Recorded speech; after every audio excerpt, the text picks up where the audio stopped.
Good afternoon, everyone, and what an honor and privilege it is for me today to welcome such an accomplished professional to our Learning from Leaders series. Direct from New York, we are joined by Denise, Chief People Officer at Tapestry, parent company of the amazing fashion brands Kate Spade, Stuart Weitzman, and Coach, brands that we all love. So without further ado, let me welcome Peter Vanham, our great interviewer, to the floor so that the session can begin. So Peter, the floor is yours. Over to you. Thank you.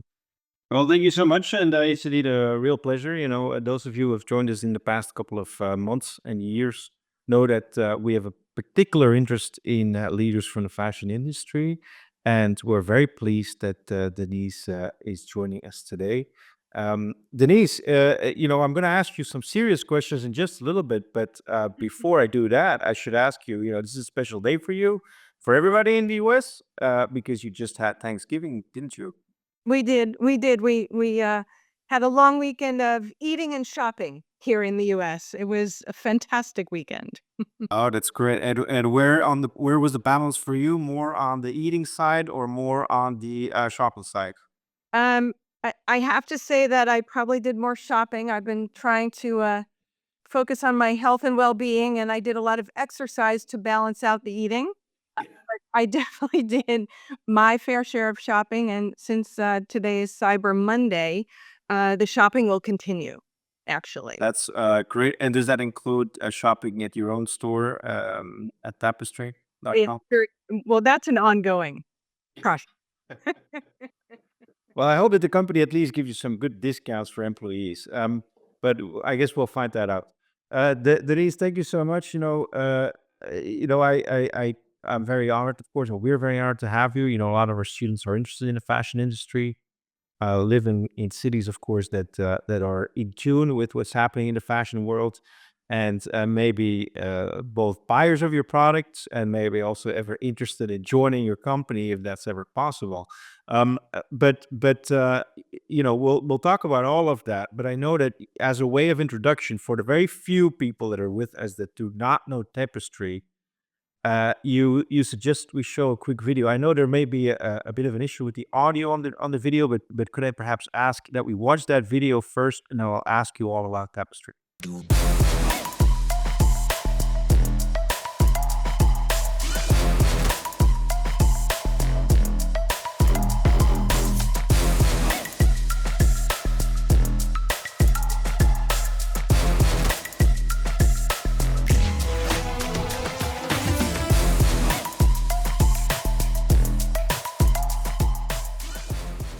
Denise, a couple of names there that if we don't know the name of the company, Tapestry rather, that we will certainly all know as consumers.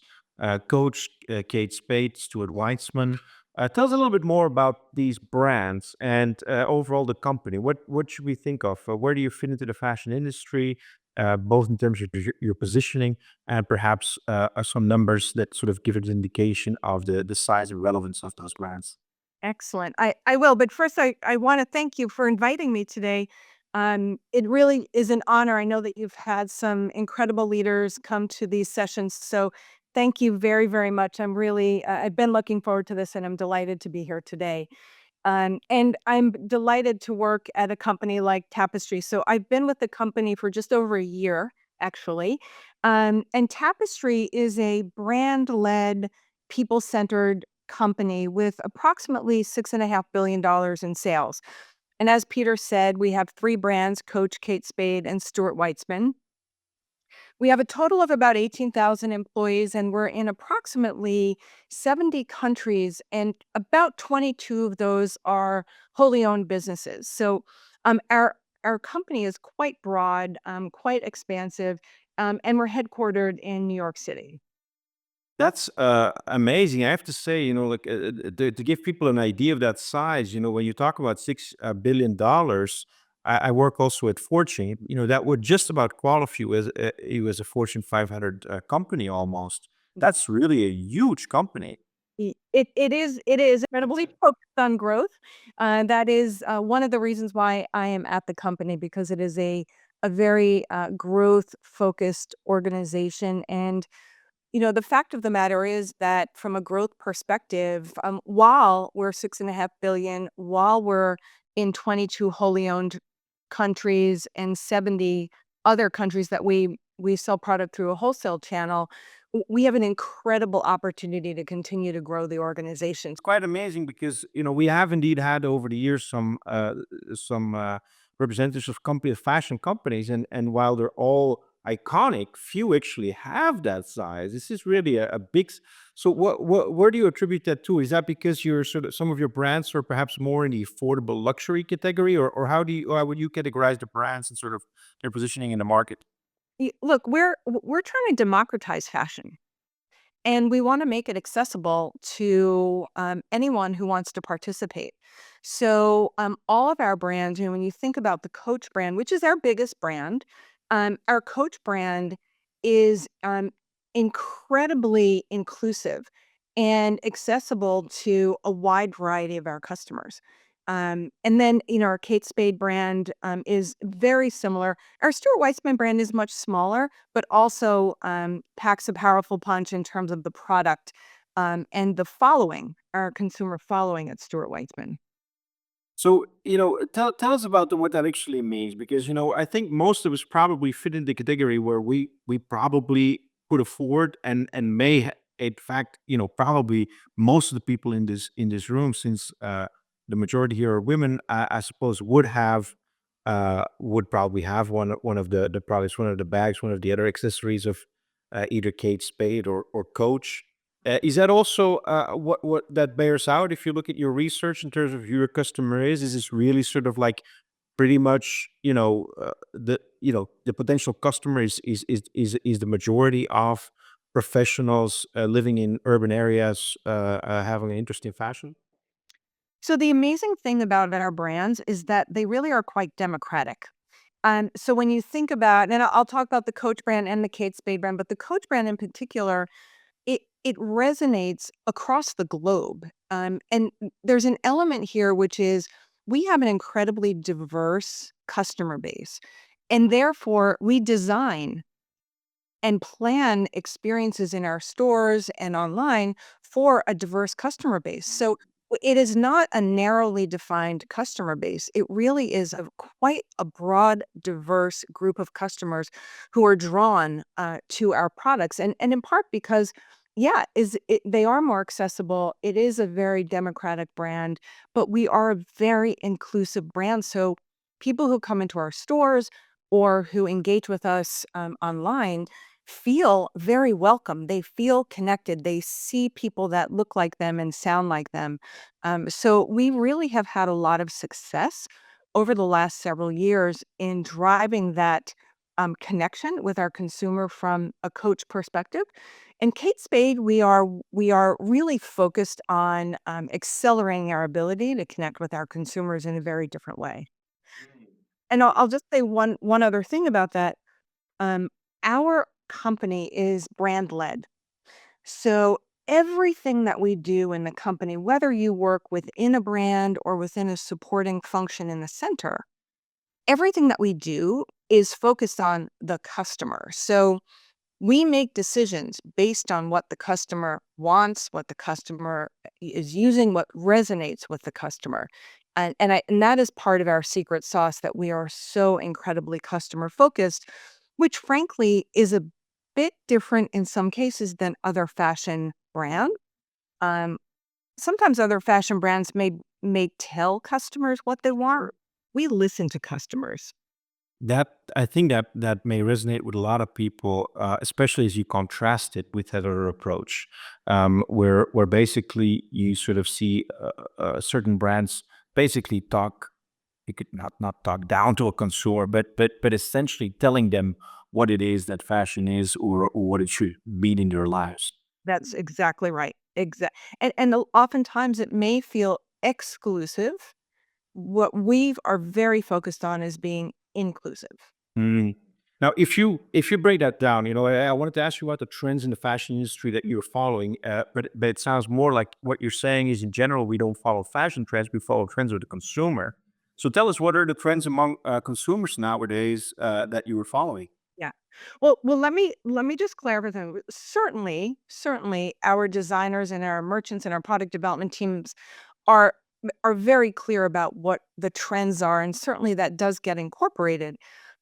But my point here is that there are some things that we do inside our company that are very different, and I'll give you some examples um, of things that we do to design, develop, and distribute product that is different, I think, than many companies.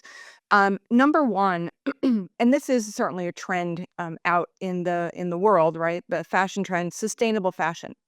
So one of our top priorities, both from a fashion perspective and from a corporate social responsibility perspective, certainly is sustainability, and we believe in protecting our planet. So one of our top priorities is around how do we create products that don't bring more waste to the planet.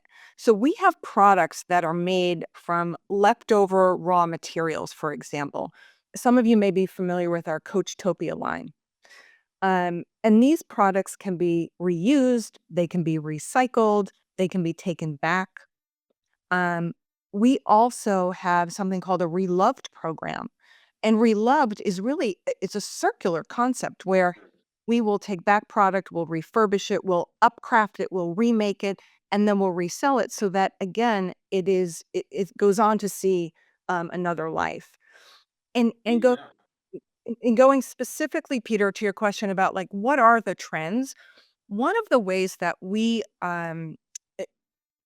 gain clarity on what our customers want. So yes, there's an overall trend, of course, but we actually are very focused on customer data. And this is very different than other fashion companies, most other fashion companies. I don't want to, don't want to generalize, but we are very focused on data, specifically customer data. And we have very sophisticated, advanced data analytics that help us make decisions about what our customer want, what will resonate with our customer, what products should we be creating, what should our marketing be, what should it look like, how should it resonate, pricing. So our data analytics function really is, we believe, a competitive advantage in our organization and with our consumers. Yeah, I have to say, I've only been in touch with the stores, of course, adjacently, literally, and as I joined my wife on trips to your stores. But even for me, that was obvious in the sense that she would find products like, for example, things that matter to her as a professional in her professional life, or she would find products that are up to date with the latest technology developments, like for the latest iPhone, or with the latest accessory developments in terms of like how women wear, for example, things like cards, etc. And so that I think was quite obvious, even from a product design point of view, that you really are in tune with what people need and want. Yes. And this was a capability that was built over a number of years. As you can imagine, it's a very different way of operating in the fashion industry, which often fashion houses are led by creative directors. We have a creative director of Coach, of course, but Sure. it's very much, or often it's that one person's view of what the consumer wants. And so this capability that we built, there's a technology element, there is a technical skill element, and a capability and a team that was built over a number of years, but it was very purposeful. It was very purposeful in why we did this, and it really is paying off. Yeah. That brings you to the next question, which I was going to ask you about. When we talk to other executives in the fashion industry, they always talk to us how important the talent was that they uphold.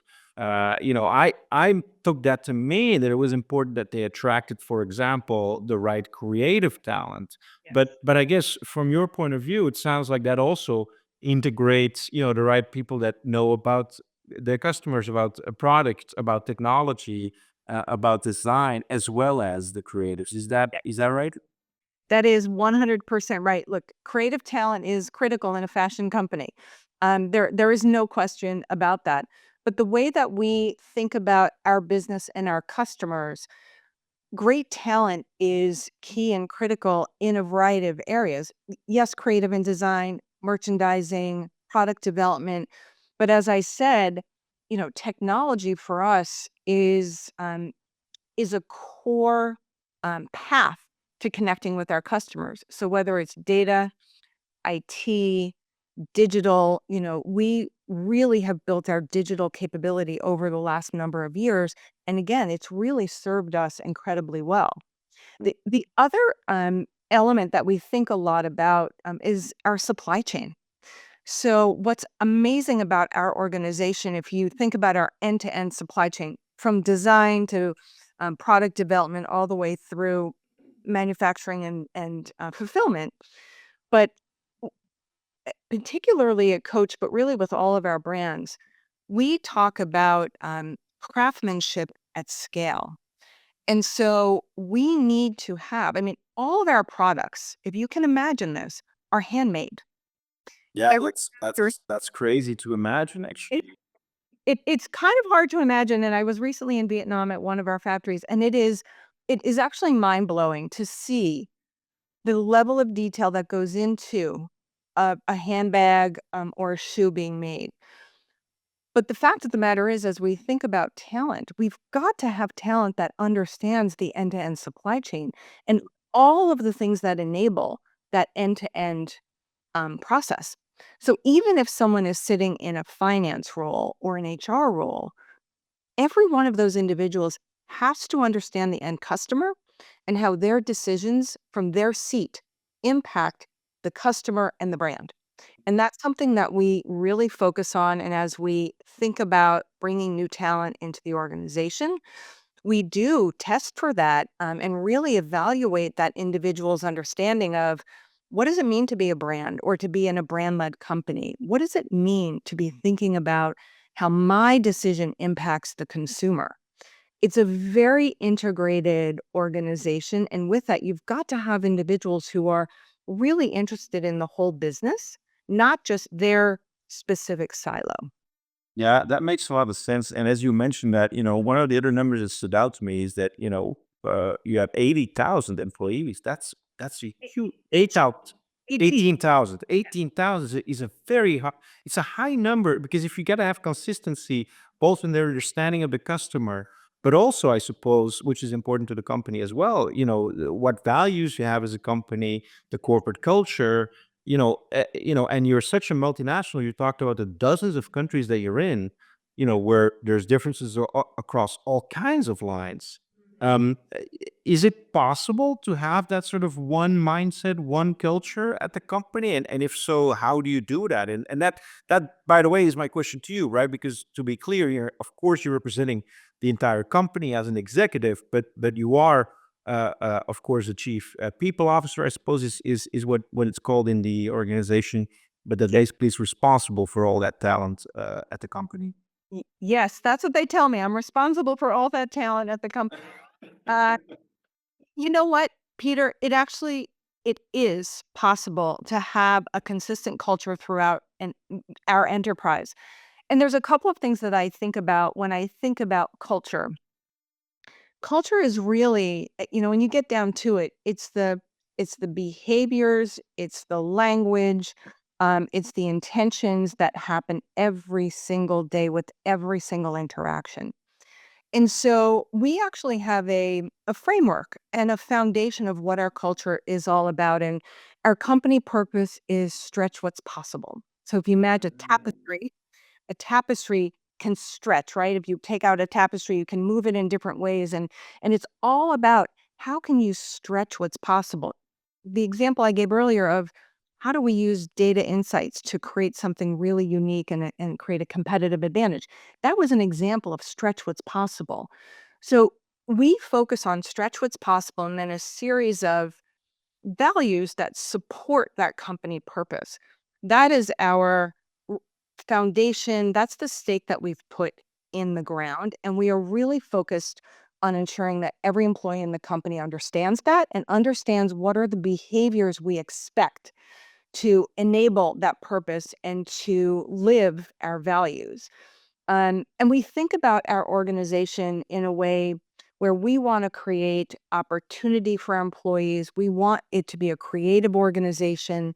We want our employees to be their authentic selves, and be able to be accountable for the work that they're doing. And so we've got this foundation, but we also recognize, because we're very focused on being inclusive and welcoming, that local norms exist. So in any of our regions, while we say we've got this framework and a foundation that we want people to be able to go into any store in the world, to go into any office in the world and have that same Tapestry feeling of being welcomed, of being authentic, of being creative, being accountable. However, we do welcome and want and encourage our local leaders to add the nuances of their local markets. Because if we don't do that, how do we enable those local employees to be their authentic selves? They And to reach the customer too. I mean, it comes down to the same thing, I suppose, two sides of the same coin there. What are actually your largest international markets, if I can ask, Denise? say that again, Peter. I didn't catch. What are in fact your largest international markets? Well, North America. I'm sitting in it right now. So North America, China is a huge market for us.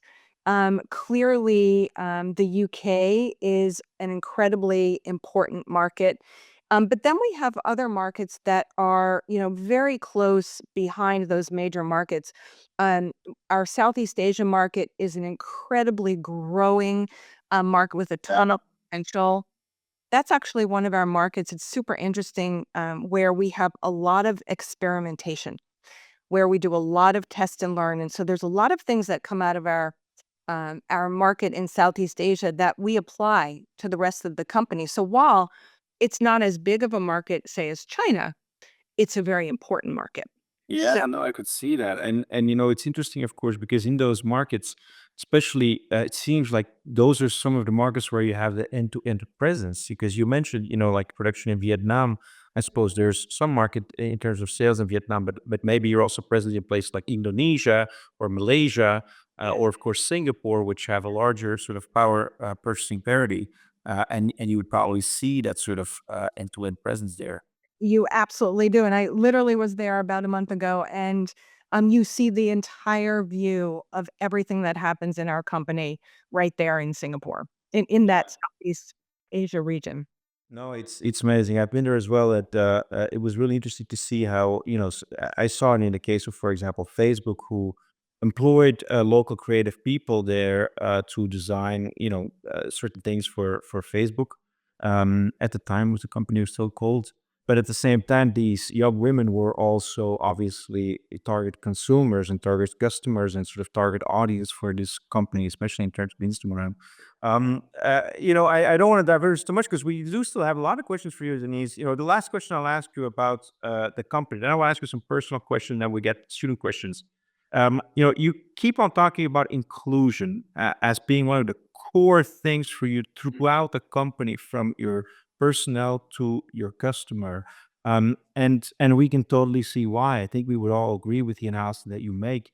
But of course, inclusion is also part of a larger set of values, which is known as diversity, equity, and inclusion, and which we've seen matters a lot in at companies like yours, but which we also know has gotten in certain ways almost not incomprehensibly a lot of backlash.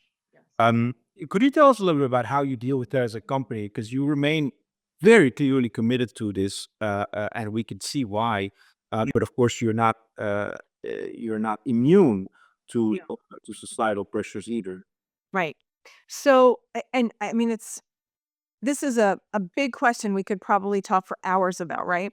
Particularly in the US right now, but I know that this question exists around the globe very in a big way. So for us, DE&I is really twofold in our company. So first of all, and I've said it a couple of times, as you mentioned, from an individual employee perspective, we truly believe that difference sparks brilliance. It's one of our values.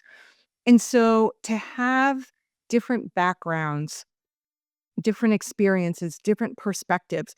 We believe that that is the thing that is our competitive advantage, because we have to have an employee base that reflects our consumer base. How else are we going to get it right for our consumers if our employees don't reflect the consumer base? And I have to tell you that, way before there was a lot of discussion about DE&I and how this comes into a company. It was a philosophy that I held very close very early on in my career. And so I have seen how mirroring your organization with your customer base is a strategy that it fuels success. And we see how with so many other companies, right? Like, and we spoke to a company like IKEA, like them understanding that their core customer was a working mother, for example, led them to make a lot of changes to the way they designed. But of course, that would have been precipitated if they had people in their organization that reflected better their target customer. That's exactly right. And look, the other thing, and I talk a lot about this in our company, and this is probably part of my personal brand. It's the right human thing to do for our fellow human beings to respect individual differences. And honestly, sometimes in, the corporate world, sometimes things like humanity get overlooked and we don't talk about it that much. I talk about it all the time because our company is made up of human beings with different experiences, different needs, different wants. And we need to respect that. If we want people to come to work to be their best selves and to help them reach their potential, we need to respect that. We need to understand them as human beings. We need to respect it. We need to enable them, and we need to welcome those perspectives. And that's a big component that, um, companies are made up of human beings. And so we encourage and we talk a lot about welcoming different perspectives and soliciting different perspectives. But at the end of the day, we're all human beings. And, I believe in having empathy and demonstrating as a senior executive in our company care um, for all of our employees and in every interaction, trying to be respectful and understanding and being curious so that we really can um, enable people to reach their potential. So I think there is two real important components here. One is there's a business reason to embrace diversity, to embrace inclusion. There's a human element there that, again, I hope everyone on the call sort of takes that comment in. You may or may not experience that when you get into your next role, but always bring that because people. Because it's always there. Yeah. Denise, I guess that's an invitation from you to us to also understand you as a person, as a human being, because now we've spent, half an hour talking about the company and we appreciate all the learnings. But I guess we should get to know you as a person as well. So let me take you back in time to when you were, the age that our students are now, which is to say early 20s. Yeah. Was it always obvious to you that you were going to be an executive at a large fashion company one day? No, it was not. And by the way, it was a really long time ago. But no, it was definitely not obvious to me. I actually, so when I did my undergrad, I studied psychology, and then I went to the University of Pennsylvania, and I was in a PhD program. I wanted to be a child psychologist. Which would have been wonderful. But it would have been wonderful, there's no question. But what I realized in about 3 or 4 months, that was not my path. I just knew. So I ended my graduate studies with a master's in counseling, and I had through my high school and college years had always been very involved in the community. So my natural inclination was to become a social worker. So I did that for a couple of years, and what I realized was that in that work, I didn't necessarily have a lot of control over my impact, where I could really make a difference. And I had this crazy idea. I said, I'll go to corporate America and have more control and more impact in the world. and I will still participate in the community, but more on my personal time. Is that also, you know, is there a part of that where you're sort of like, when you're dealing, of course, with social work, that means a lot of people that have sort of, in one way or another, encountered problems and sort of, challenges in their life. It was part of the reason that you say when you work in the corporate world, as you can actually have an impact on a lot of people. In your case, now 18,000 people, and help that they continue to have that sort of calling in life and lead a good life while they're also contributing value.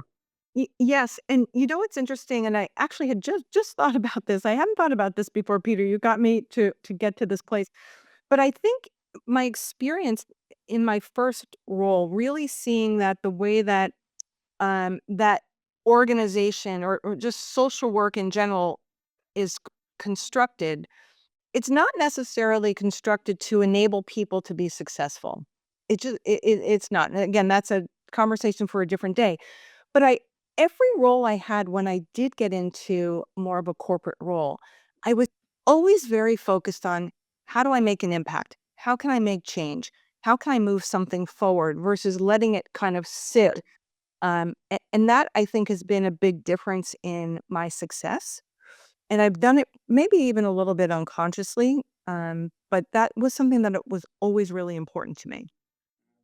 And so, one is this realization that you rather work on that side of the equation where you work with people in their jobs and help them sort of find their calling and etc. The other part, of your job, of course, is that you are working in the fashion industry. I mean, like, this is really almost a constant in your life. At least you're working in a lot of consumer oriented businesses. Yeah. How did you end up in fashion, and how did that become a passion? Mm. So, well, look, one of the things that I've learned in my career is that the more that I put myself in positions to allow opportunity to reveal itself, the better things turned out.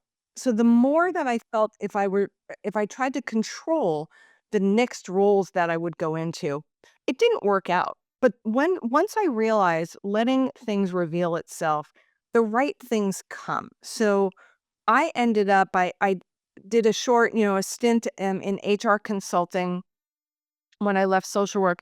But the way that I got into that role was I was networking with some of the my university alumni. And I think that was a really important element. So as I say, put yourself in a position to let things reveal themselves. Well, I invested time and energy in going out and meeting people and connecting with people. And I met this person who was a senior executive in this consulting firm, and he decided to take me under his wing. And I, I I mean, the truth is, I didn't really know what I was getting into, but I thought, I have some skills. I have coaching and counseling skills, and how can they apply? And he helped me to see the next phase of how the skills I had could develop and evolve into more of a consulting role. So for me, it was always about allowing things to reveal themselves, but being open to what might come. It's really interesting for many reasons, but including that, maybe because I'll speak for the students now. We're part of a generation that has done a lot of socializing in sort of the pandemic and online. It's as we are doing now, and while that has value, unique things happen also when you literally, as you say, put yourself into the world and let a little bit more serendipity play a role in Yes. these connections. That seems to be something that really resonates with you. You've experienced that a number of times in your career, haven't you? That you sort of putting yourself out there. I absolutely have, and I will tell you that, you know, can I just be honest, Peter? Yeah, please.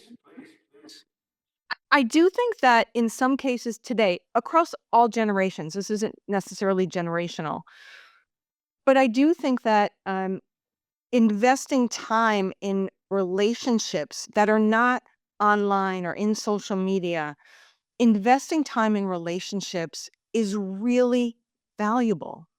And I know that oftentimes being online or going through social media is easier, but sometimes putting yourself in a position that might feel a bit uncomfortable, but in actually going out and meeting people, networking and saying, asking to have a cup of coffee, working you all have probably a bigger network than you actually think you do. And going out and talking to people, just talking to them about what are they doing? What has their career been like? Do they have any advice for you?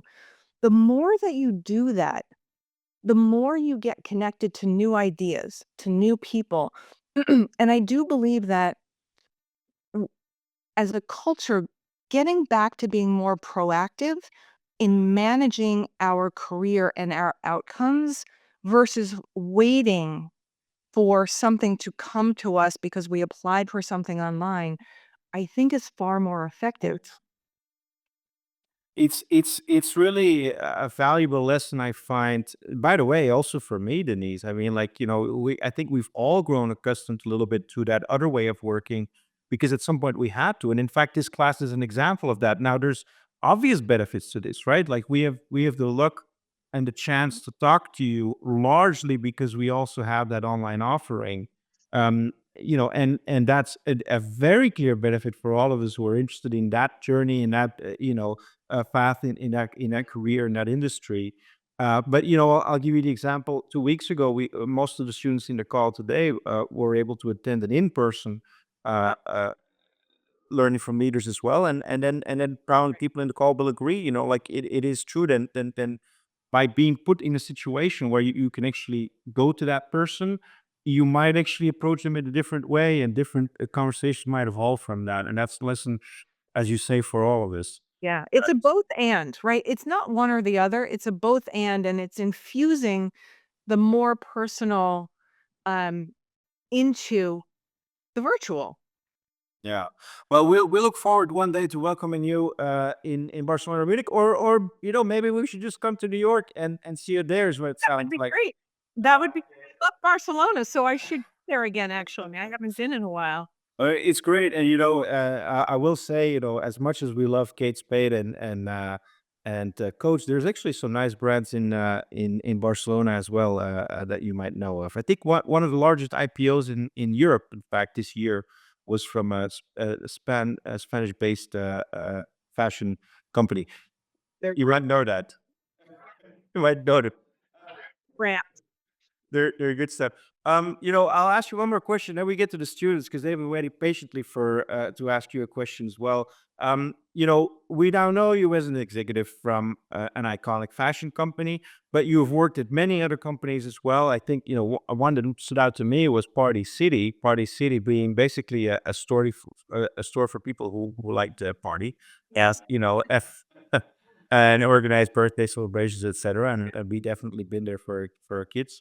So, if you look back at your career, tell us a little bit about the kinds of companies that you've worked for and why you felt at the time that was a good idea, or what you enjoyed about the companies you've been at. Yeah. So, well, a couple of things that are sort of a silver thread that goes through my entire career.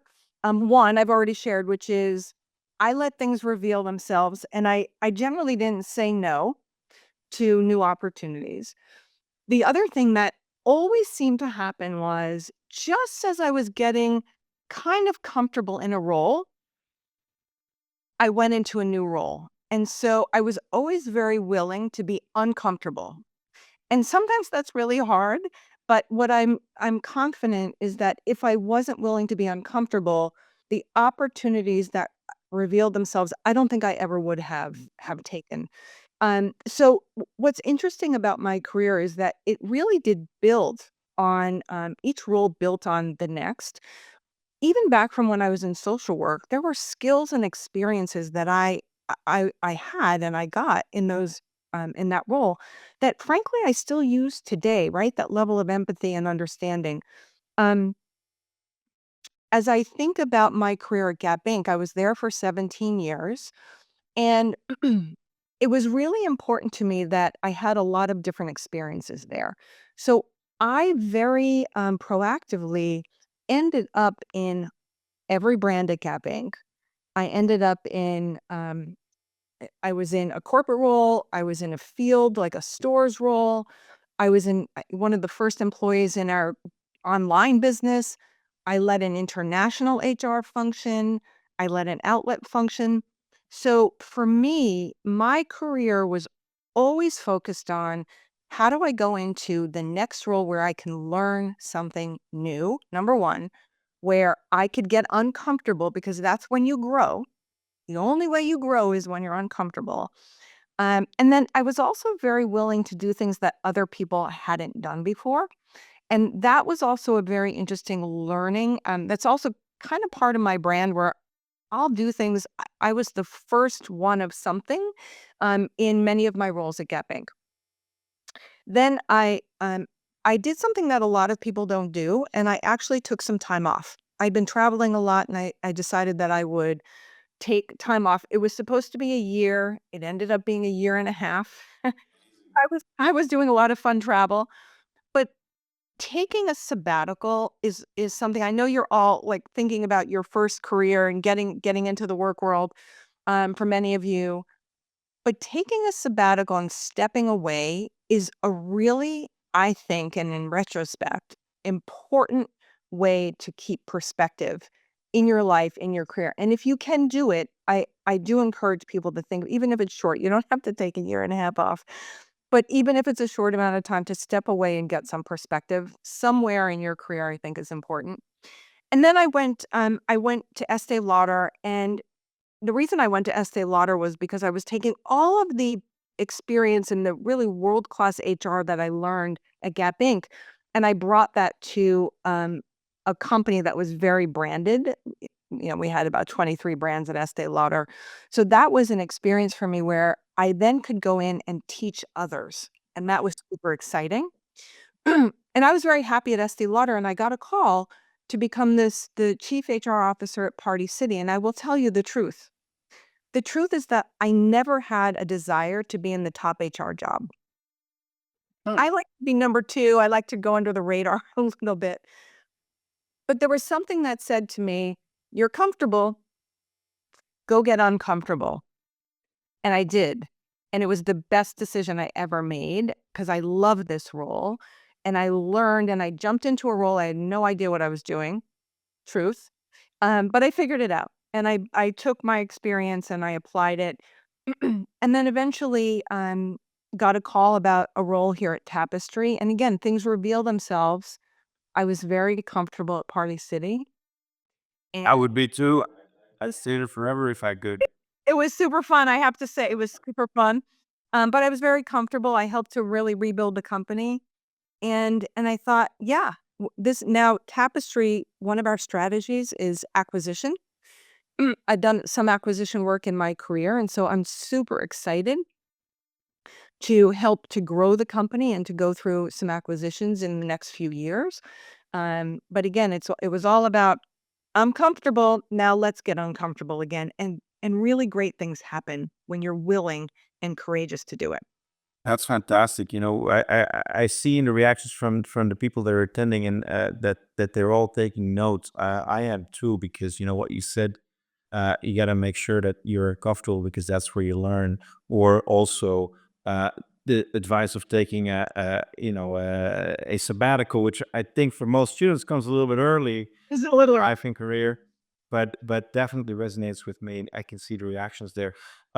So thank you for that, Denise. Now I do want to get to the questions from the students because they've been waiting patiently, and I'd love to see if we can turn first to Charlotte. Charlotte is Lithuanian, I think, right, Charlotte? But you're currently studying in Barcelona, and you had one of the questions on sort of equality and inclusion in the company. Yes, thank you, Peter. I wanted to ask Denise, what kind of strategies does Tapestry implement to promote equality in the workplace, especially when it comes to leadership roles? So that's a great question, and I'm delighted to say that we actually have a number of strategies to to promote equality, particularly at the executive level. So I'll give you a few different things that we do. First of all, number one, as you can see, even in my comments, we talk about inclusion and equity quite a bit, all in the spirit of humanity as well as driving the business. But we do have a series of workshops that leaders and employees can attend to continue to understand what this really means and what are the behaviors that we expect in the company, um, that we expect people to demonstrate so that we do have an inclusive environment and culture. So that's number one. Number two, we have a recruiting strategy that includes um, a, a whole element of where do we recruit and do we recruit from diverse sources. So that's a really important element, and that's something that you've got to be proactive to do. You've got to have a very clear plan of where you'll recruit and how you'll recruit.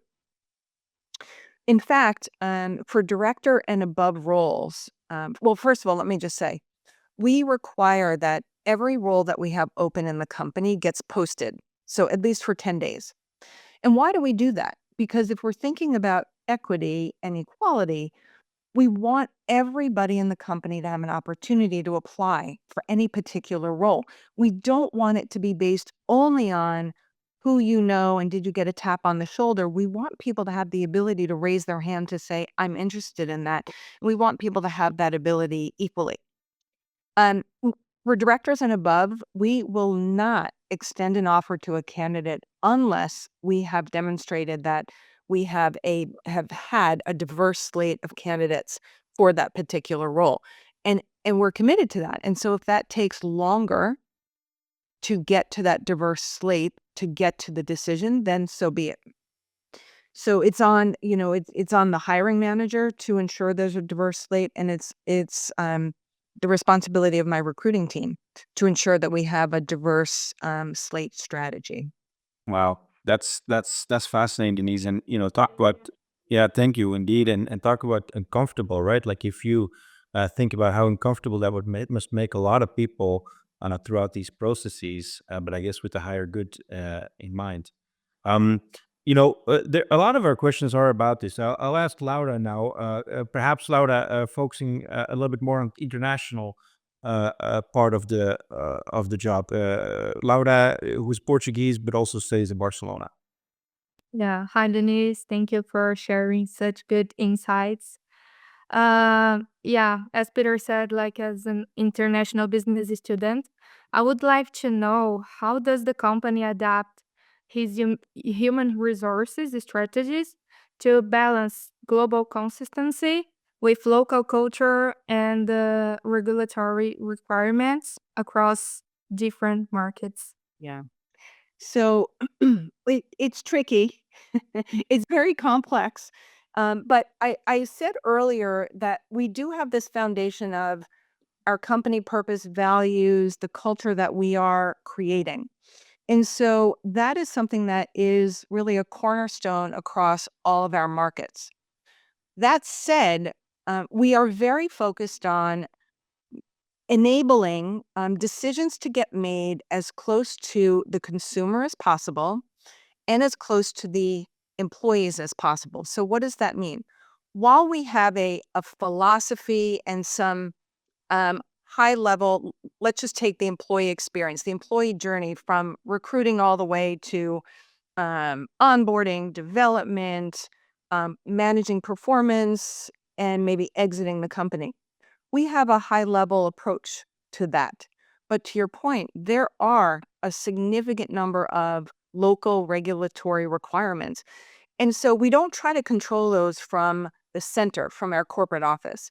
We have created a structure in each of the regions and each of the markets so that where there are local nuances, local requirements, I'm giving you my function from an HR perspective. I have heads of HR in each of those markets and regions, and they're responsible for ensuring that we've got the right structure, the right capability, and the right knowledge to manage to any of those local nuances, the local regulatory requirements, et cetera.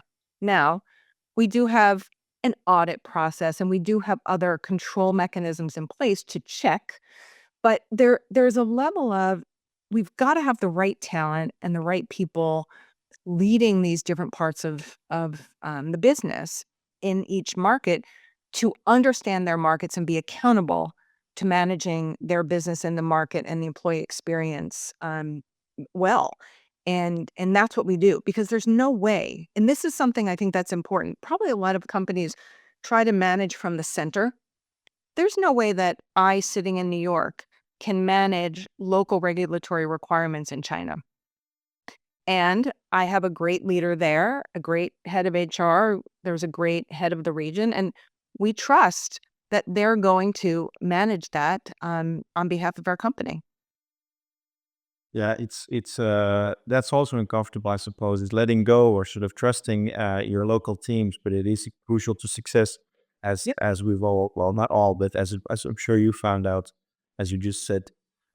Which brings me to Radostina. Radostina, who's Bulgarian, studying in digital business in Barcelona. Radostina, and I wonder, Radostina, if you also want to bring up the your backup sort of questions on purpose and autonomy, because I think that's very interesting as well. Yes, hello. Thank you, Peter. Because I also was impressed that the company has 18,000 of employees. My question is, what role do autonomy and feedback play in driving employee satisfaction and performance within Tapestry global team?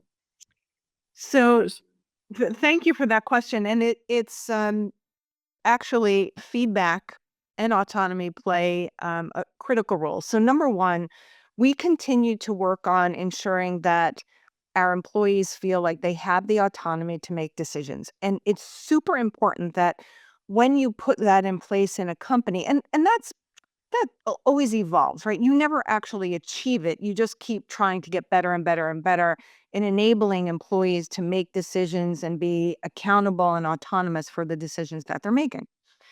But with that, it's really important to pair a process or opportunity to get feedback and coaching. So we have the good news, at least our employees believe it's good news, and I believe it's good news. We have abolished the annual review. So we no longer do that. The annual review in many companies is a laborious process by which you get feedback once a year, and it's not really meaningful. You spend a lot of time, and people don't particularly love the process.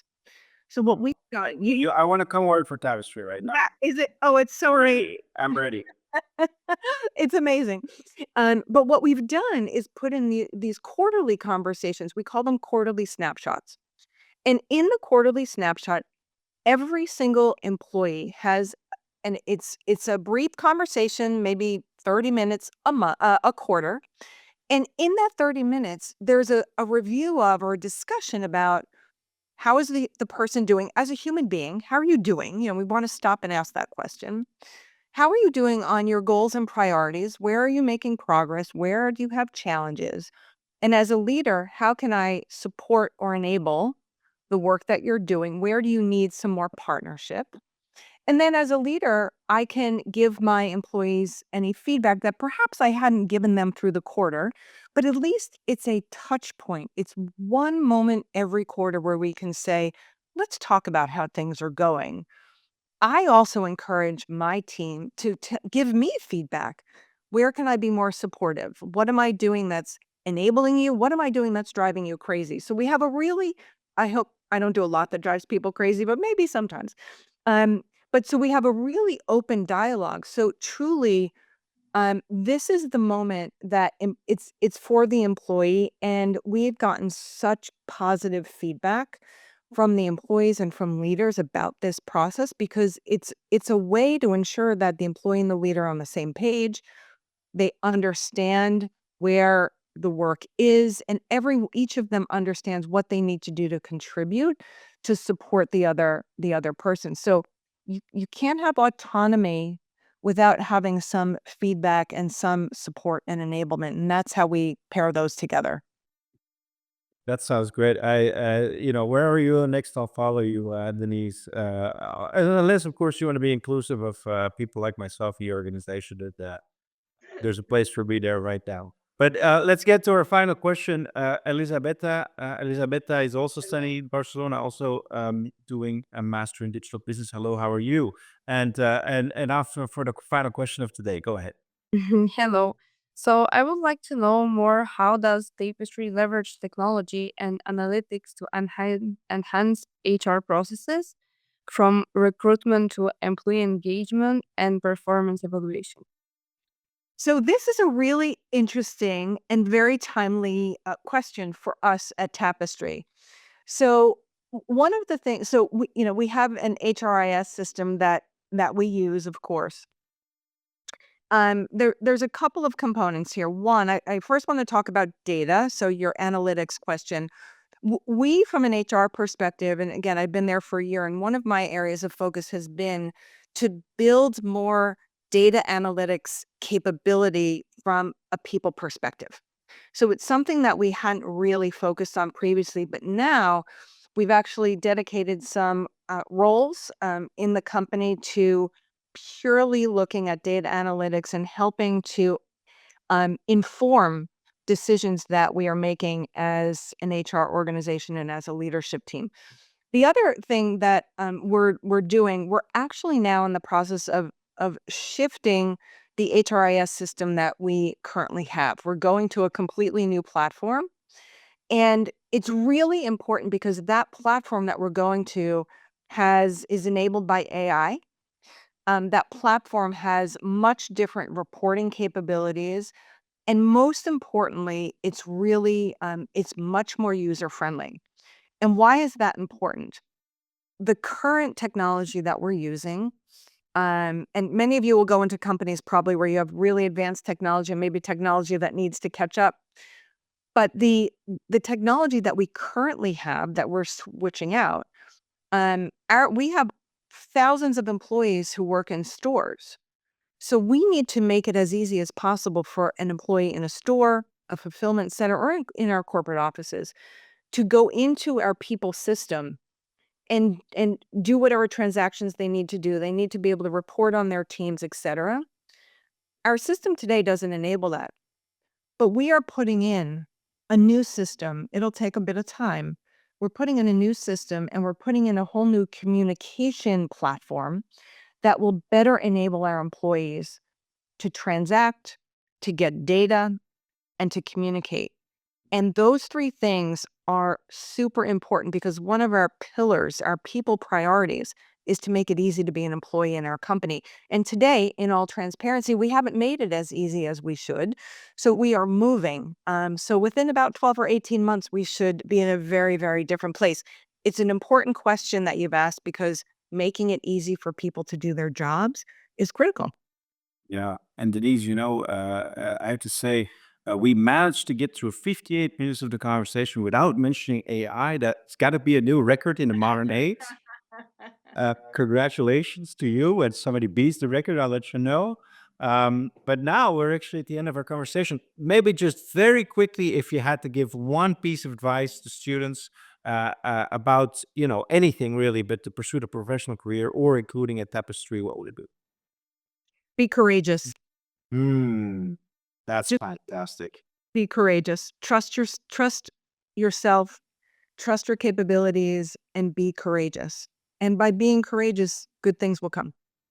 That's fantastic. Well, Denise, we're going to try to be courageous, but we absolutely loved this session with you. We all learned a lot. I learned a lot. And I can see from the reactions from the students that they learned a lot. We're definitely big fans now of Tapestry, of all its brands, that's for sure. So that's acquired, but maybe one day we'll also get a chance to work with you. And for now, Denise, we want to thank you. Thank you, especially because it's Monday morning. It's not just a Monday morning like any Monday. It is the Monday morning after Thanksgiving. And you were so nice to spend that time with us. We're very grateful, Denise. Thank you, and have a wonderful rest of the day and week.